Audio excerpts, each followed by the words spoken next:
All right, guys, welcome back. We're going to do this in one take this afternoon.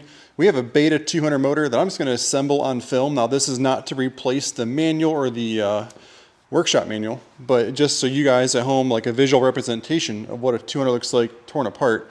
Now, this one, full disclaimer, we lost first gear in this one. So my job here today is just to reassemble this motor so I can get back to Beta. So I hope you guys find this helpful. The content we produce, want you guys to enjoy it. So hit that like and subscribe button. I'd appreciate it. But let's come in here first. I'm going to show you how the power valve system works. This is above and beyond what we're doing here today. So let's just, so normally on the outside of your 200 motor, you guys can see this little 5mm hex head. And you're always wondering what that is. Now that's your power valve adjuster. Now what that does is as we screw this in, it pushes this way, which puts pressure on this spring. So let's kind of show some of this first. So on the back side of here, how your power valve works is you have your primary gear right off the crankshaft. This is right on the crank on the other side. And it meets up right here. It spins that gear right there. And so your RPMs of the motor is spinning this gear, which spins this gear. And the faster that spins, if I can get this to open. Oh, I see. I've got the shaft pulled through. So let's push the shaft back down a little bit here. So in there, see those little ball bearings in there? So centrifugal force forces those things out. If I hold it like this, maybe? Yeah, see those bearings in there? So the deal is the faster you spin this, the more pressure those bearings, they start to walk out into the grooves, and it pulls this arm out. And as this arm is getting pulled out, it's pushing this rod upwards, which is opening that power valve up in the cylinder. So more like right here, it's doing this action right here. So more RPM does this, pushes this, opens the power valve, you get more exhaust flow. So to help what you guys are doing at home when we install this thing, so we're just going to install this first install the video here. We're going to put the spring back in, and you guys are from the outside, but just to show you, you have to make sure that this thing lands in that pocket right there. See how it's fitting in there nicely? Okay, so that's assembled like that. And now my spring is in further like I need it to be, like right there. And I'm going to take this, push it in here, and just put these two screws in. So we got our two screws in, and so what you can see is our spring, the more pressure we push on this, the more it's going to resist this arm going up, right? So the further in you have screwed this in, the more RPM it's going to take on the motor to override that spring pressure, even with the bearings in here, pulling this out, it's going to take more pressure to overcome that. So that's our power valve. Thought I'd give a really quick tutorial on that. We can finish putting this portion together here right now. So all this is going to do is this is just a water pump housing. So we're going to slide this together right here. And again, we're not really trying to be super careful with this because it's just going back to the Beta. We would have put a new gasket in there. Make sure your water pump looks good. You can see it's notched just right for that shaft there. Kind of slide in there like that. And because I don't have fingernails through the gloves, struggling to get all my stuff here. Washer. And lastly, our screw on the outside. So I'll screw that down. So water pump's just loosely put on. So there it is. So there's that. Let's just talk about the clutch real quick. Come on over here, Brax, and we'll show the clutch. So this bike had 50 hours on it. This clutch looks great. So if we come here like this, look at how good this clutch looked after 50 hours. So I'm super impressed. Look at these plates. This bike's raced, well, at least one, I want to say one full season, but like at least 7 GNCCs and a lot of local down in Maryland. Look at that. The clutch looks amazing. So totally reusable. And then last thing we'll talk about maintenance before we start the reassembly is just the piston here. So just come on over. There's still a ton of coating on this thing. It looks great. That piston looks like it's in great shape. And the cylinder here looks great. Cross hatching looks really good all the way down through there. There's no scoring on this cylinder. It looks really healthy. Here's that power valve. So that arm that was sticking up over there, that's what's controlling this. And you can see that flaps opening and closing. So a little more power valve stuff there. So now that we've kind of talked about some of the maintenance, some of the stuff that I wanted to look at, we can start to reassemble. So obviously if we were doing a full rebuild here, we would have been removing, oh, it's just a dowel pin. We would have been removing the main bearings here, so we would have popped the seal out, pushed the bearing out. We would have heated the case, we would have frozen the bearing, slid the bearing straight in. We would have done the same thing on this side, pushed the seal out. Oh, we're losing gears. We would have pushed the bearing out, new bearing in, and then crankshaft, got that all prepped. This gear sits on here. I gotta line up the bottom one now because I tipped it over to show you guys. It's almost lined up. There's that, and then this washer absolutely has to go. Now the diagram on the gearbox stuff is up to you guys to pay attention to, but you got your forks, pins, drum, it's all in there still. I didn't remove any of this. This all was kept in there. The crank felt really good as well. There's no play in this crank. Easily could have reused the crank. We would have just done maybe main bearings or something if it was actually getting put together. So first thing, bearings were in, crank is sitting there. Let's just visualize that that's been replaced. We're happy with it. Piston would not be on yet. That would still be on the shelf somewhere. This is our left case half. And of course you can see the gasket is still on there. I would not have cut the gasket yet if we were doing this. There would be a piece coming this way in here, and then there would be like a little guy there as well. So it all would have been one gasket still. And we would starting fluid all this out, clean it. You know, we would put new seals in here, shifter shaft. This is your counter shaft seal. So all this we would have redone. It would have come in your new gasket kit if you did a bottom end gasket kit. But that's pretty much everything in these bottom ends. There's not a lot going on, not a lot to worry about. So carefully, we need to line all of our, there's a ton of holes in here where everything has to line up. So we're just gonna kind of set it back on there. Kind of work it. Now I should make sure this dowel pin just came out of there. It could be that one. Yes, it is, because there's only one in that cover. The dowel pin was too small for it to be out of the cases here. So I am just going to push on both sides, and I can kind of feel my pressure just in the middle here.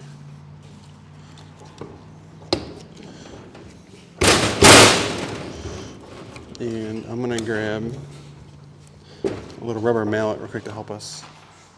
So I grabbed a rubber mallet, and this is going to sound violent because it's going to bounce on this table. The pressure was on this crank right here. You can tell that it's not binding over here. When I rock this just a little bit, it's just that crank mating with that main bearing, right? But if we were doing this for real, we would have heated those bearings at this point. We froze them before, we would have heated them now. We would have froze the crank at this point. That way all this stuff, we have like one try when it's like that. But you don't want to do this on a motor that's going together because you don't want to unbalance that crank. When I'm pushing on it like this, we could be warping that crank a little. So I just went to the floor, used some blocks of wood and the mallet, and got the cases together. It was just holding up on the crank and the main bearing.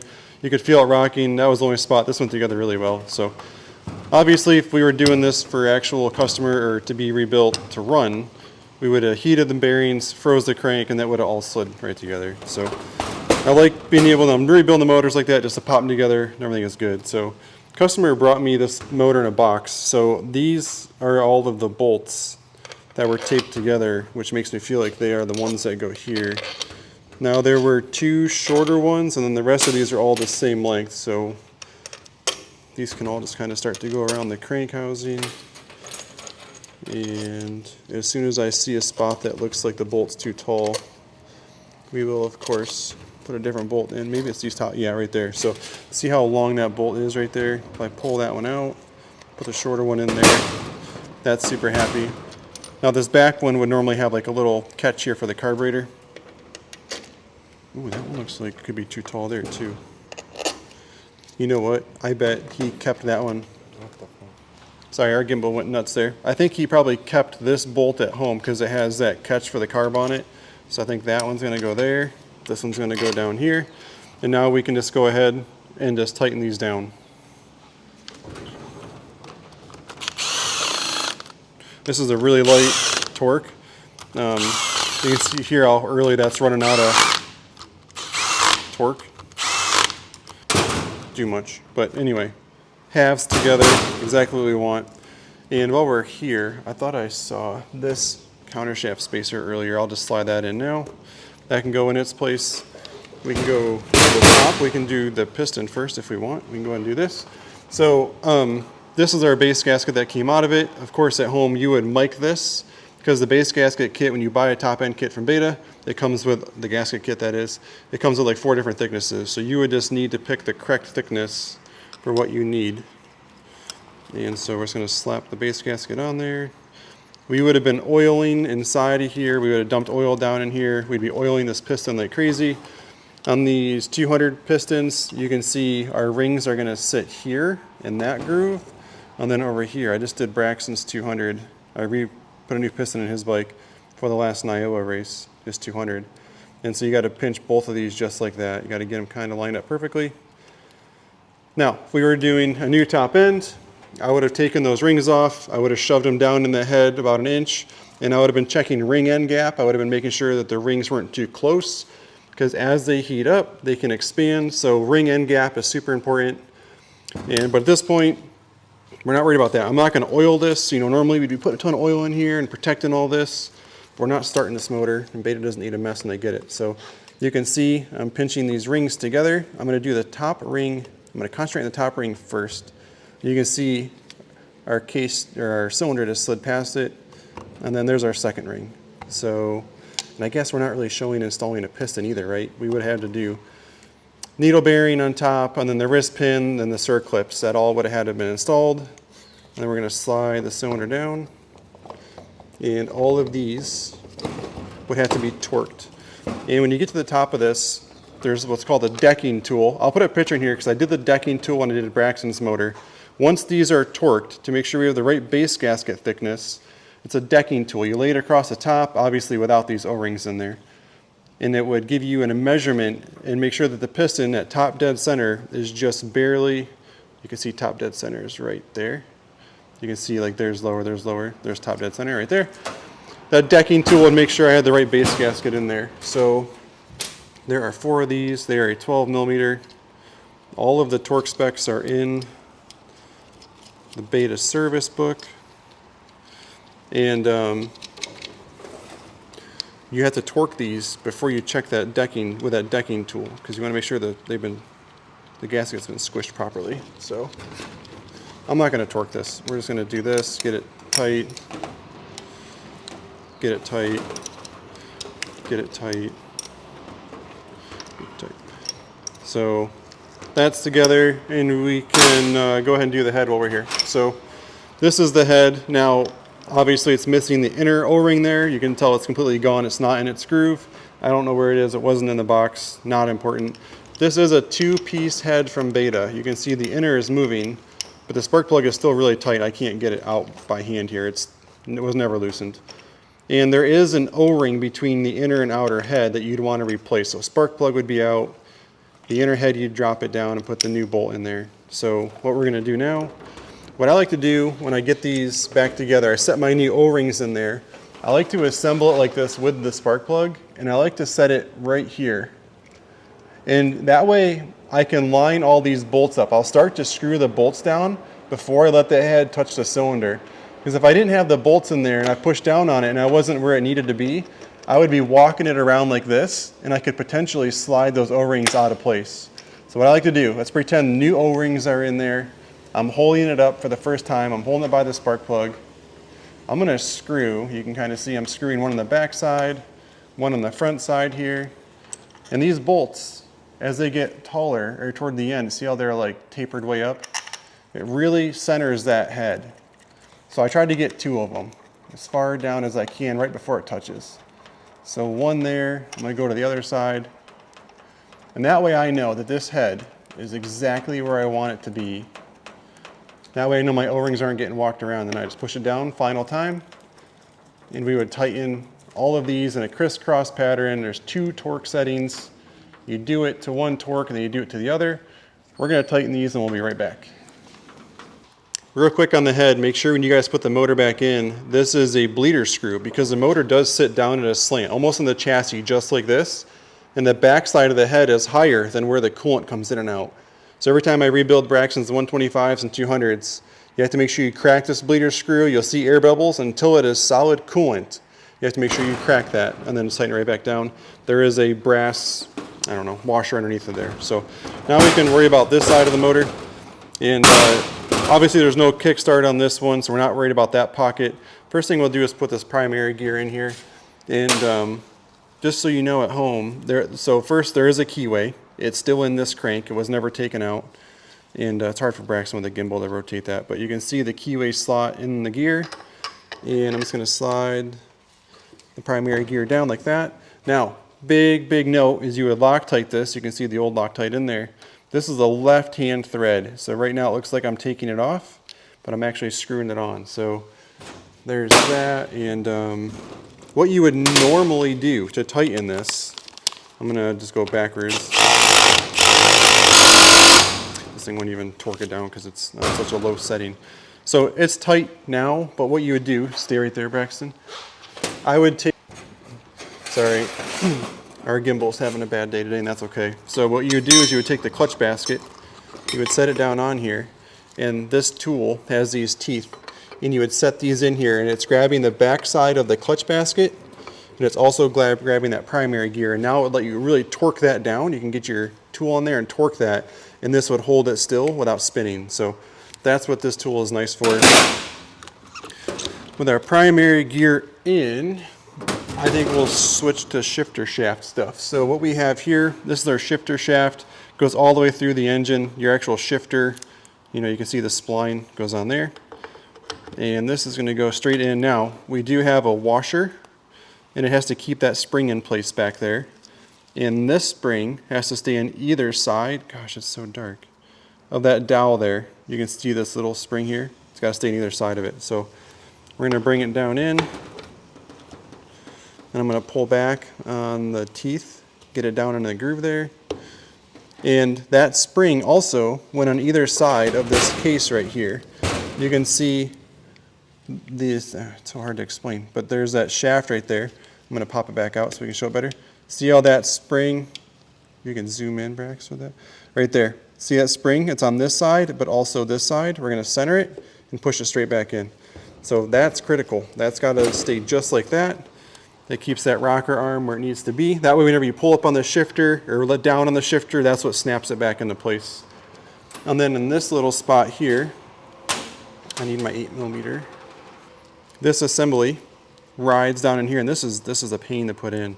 So you have a washer on both sides, and it's got to be sandwiched just right in there, just like this.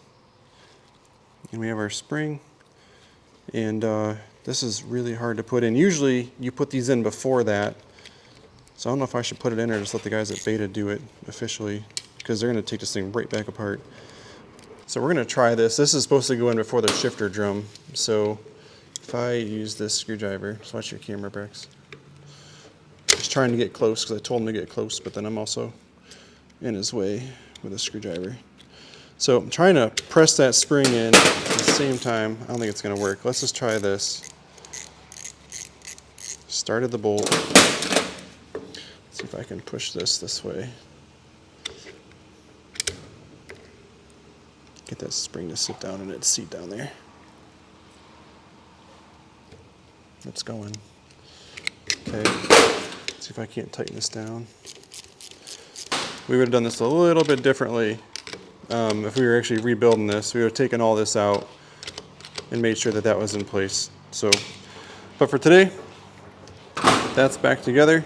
So now we got the shifter stuff assembled. Let's put the clutch on this thing. So I'm gonna do the clutch next, and I've done 100 of these of Braxton's 200s and 125s. So you got your cage on the back side. This is your clutch basket. It's all gonna sit in here like this.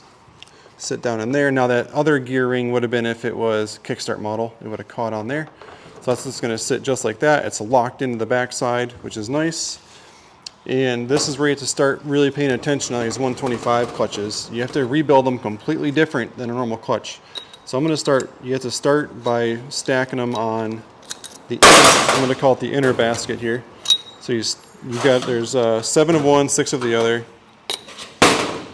You start with a friction disc, then you go to a steel, and you repeat the process till they're gone. Okay, last one is on. I'm gonna kind of just get these frictions kind of close. So now we have 7 and 6 all installed, and you're gonna notice on here, there is a notch right there. You can see that notch on that one. We take our plate, and this plate also has a notch right there on one of those little bolt holes. You can see that notch right there. That lines up with that notch. So we put the two pieces together. They're sandwiched together now.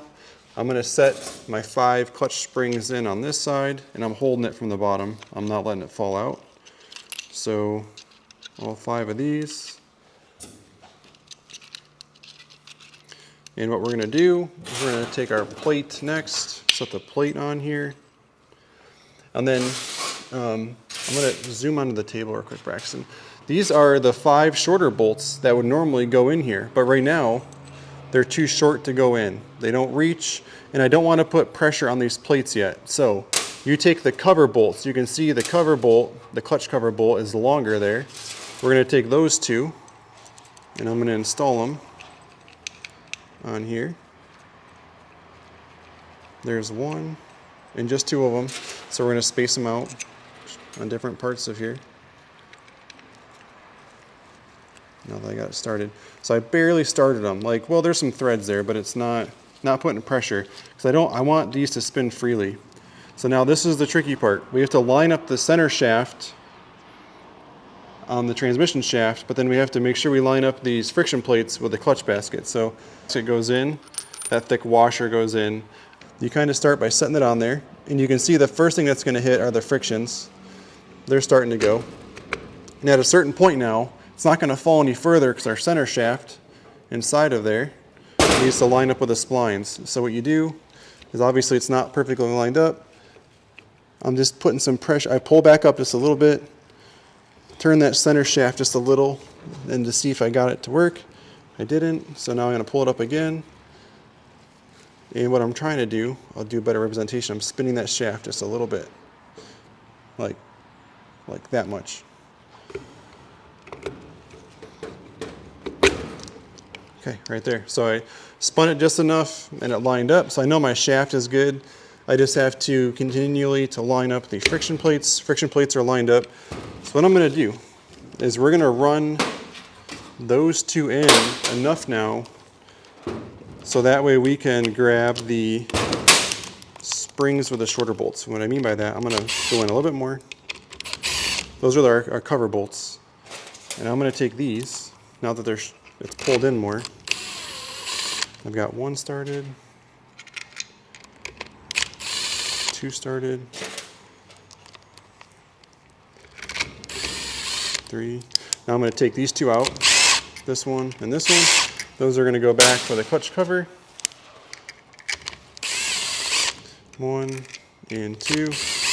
And this motor is coming apart later. The setting right now barely has enough power to overcome the spring, so I'm not worried about stripping anything out. So now we got our clutch packed tight, got the springs down in there. We're gonna actually lock the clutch into the shaft. So we got our thick washer that goes first, our locking washer. I would normally scrape this really good and put a lot of Loctite on that. And that's gonna go there. And I literally at home, I just use my gun that's got a little more oomph to it.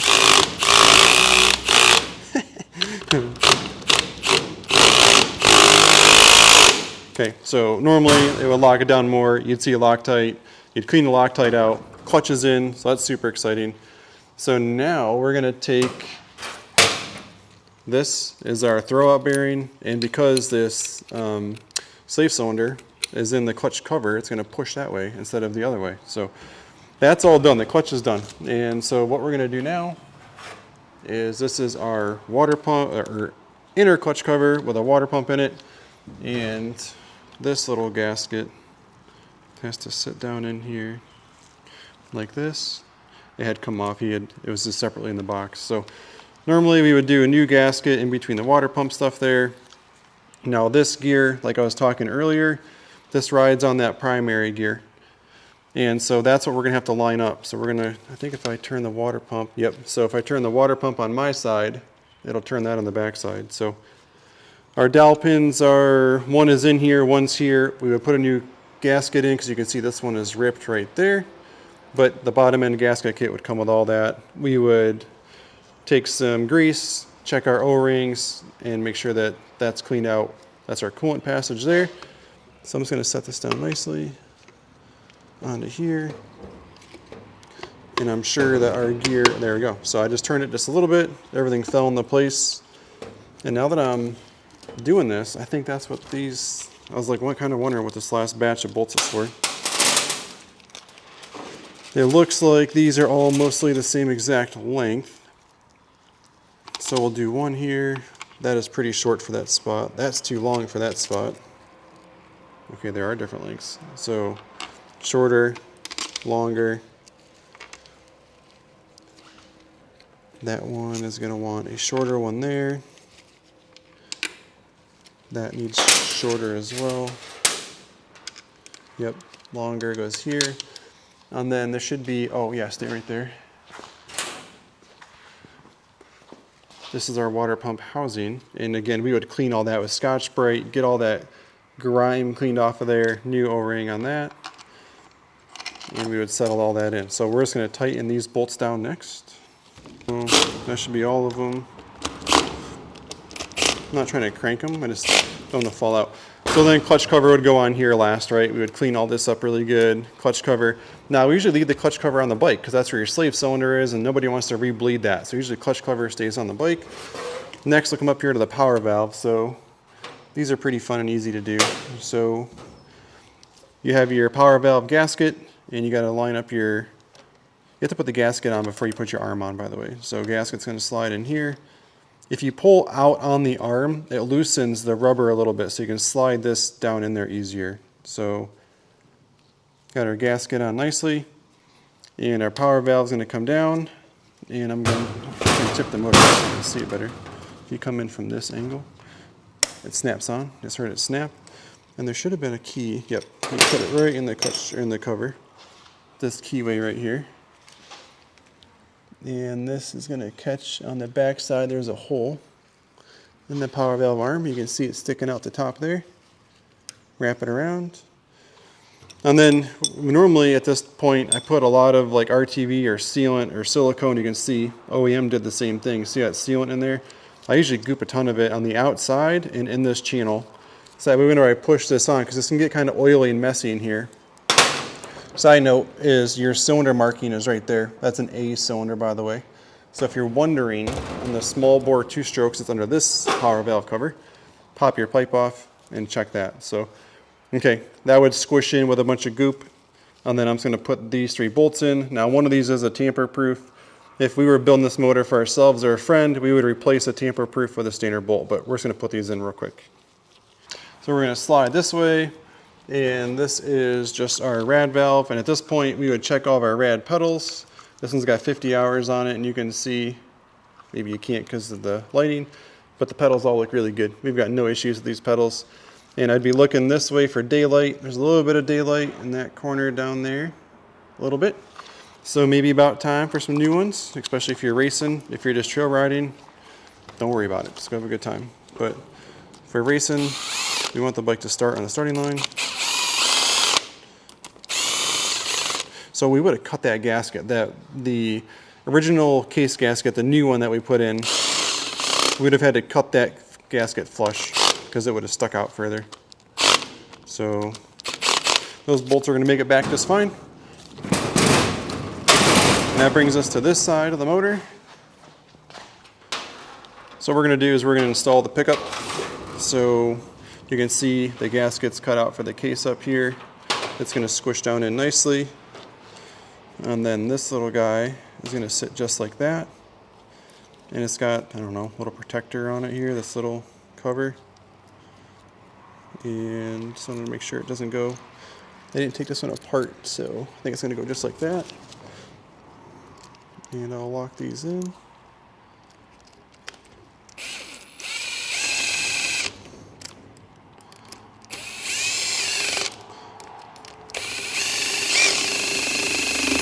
Okay, so our pickup is reinstalled. We would have cleaned all this out, would look really pretty in there. Now our starter Bendix, this is going to sit in here just like this, and it's going to catch the starter in a little bit. We're going to put it in from the back side. There's a hole down here. That's going to catch the bottom gear. It's going to zing this thing out to catch our flywheel. So you can see this spins out. That's what catches. So I think now we can do our flywheel. And it's got the keyway already in it because this crank was in there. We're gonna set this right down in there. So that's in. Now this washer's waved on purpose. You can see it's kind of wavy. It's gonna sit just like that. This is a 17 mil. And so normally we would be using some Loctite on that as well and torque this thing down. That is torqued about 11 foot-pounds, which is nowhere close to what it should be. So that's gonna kick out and catch that. Start your 200, away you go. Oh, here's the inner head O-ring right there. I was like, what is this wire? So that inner head O-ring that was missing earlier, that's where it ended up. And this all looks really good in here. No issues on this thing. So, and this is gonna try to like stick to it. So we got our 2 dowel pins. We found the one earlier, already stuck it in. We would replace this gasket. I'd put a little bit of oil down in here as well for our Bendix. So I would have squirted some oil down in there as well. And you can tell it's like trying to snap back together on its own. There's that, and I'm assuming these 4 bolts right here, these ones are all the same length. So we'll get these started and put them in. Okay, so there's those 4. This one though is where that chain guide comes around. It's a really tall, long bolt. It's something like this thing. And it had that black chain guide on the frame. So that would go in there. So that one we'll have to do when we get the bike, the rest of the bike here. So that's on as far as I can go. This is all on. Let's just throw that starter in there real quick. Okay, so I would have dumped some oil down in there with the Bendix. And we'll get the starter laid down in there. And we would have greased that O-ring as well, just so you know at home. And then we would have let this walk down in there nicely, rotate it so our holes are lined up. And that's our starter bolt right there for the starter wire. And that's gonna come in there, that's gonna go in there.